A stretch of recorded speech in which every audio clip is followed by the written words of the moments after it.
গাজায় গিডিয়নের রথ তাণ্ডব, ২৪ ঘণ্টায় ২৫০ নিহত, শিশুদের কান্নায় কাঁপছে হাসপাতাল। মাত্র ২৪ ঘণ্টায় ২৫০টি প্রাণ, আর এই লাশের মিছিল যেন থামছেই না। ইসরায়েল নাম দিয়েছে গিডিয়নের রথ, কিন্তু গাজা বলছে এটা একটানা মৃত্যুর রথ। শুক্রবার রাতভর গাজার আকাশ জুড়ে ছিল শুধু বিস্ফোরণ আর আর্তনাদ। ইসরায়েলি সেনাবাহিনী দাবি করেছে তারা প্রায় ১৫০টিরও বেশি সন্ত্রাসী টার্গেট ধ্বংস করেছে, কিন্তু গাজার হাসপাতালগুলো বলছে এই ধ্বংসের নিচে চাপা পড়েছে শিশু, মা এবং নিরপরাধ মানুষের স্বপ্ন। হাসপাতালগুলোতে নেই জায়গা।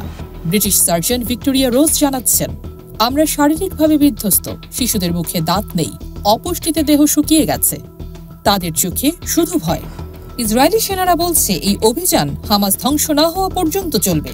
তাদের লক্ষ্য গাজার নির্দিষ্ট এলাকা দখলে নেওয়া, জনগণকে দক্ষিণে সরিয়ে দেওয়া, আর ত্রাণ, সেই খাবার, ওষুধ তা যেন হামাসের হাতে না পড়ে তাও নিশ্চিত করা। জাতিসংঘের মানবাধিকার প্রধান ফোলকর তুর্ক জানাচ্ছেন, এই তাণ্ডব আন্তর্জাতিক আইনের সরাসরি লঙ্ঘন।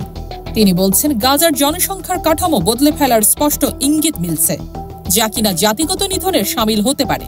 এদিকে মার্কিন প্রেসিডেন্ট ডোনাল্ড ট্রাম্প পর্যন্ত স্বীকার করেছেন গাজায় এখন মানুষ অনাহারে ভুগছে, কিন্তু ত্রাণ তা তো আসছেই না। ইসরায়েল কার্যত ত্রাণ প্রবেশ বন্ধ করে দিয়েছে মার্চে অস্ত্রবিরতি ভেঙে পড়ার পর থেকেই। এই সংঘাতের সূত্রপাত ২০২৩ সালের ৭ই অক্টোবর।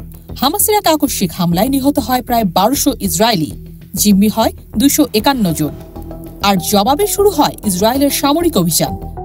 এখনো পর্যন্ত গাজার স্বাস্থ্য মন্ত্রণালয়ের তথ্য অনুযায়ী নিহতের সংখ্যা ছাড়িয়েছে ৫৩,০০০।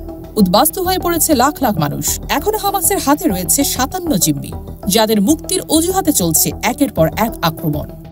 গাজার উপর এখন চলছে গিডিয়নের রথ নামের এক ভয়াবহ অভিযান, যা বাইবেলের নাম হলেও বাস্তব জীবনে তা এক নিখুঁত হত্যাযজ্ঞ।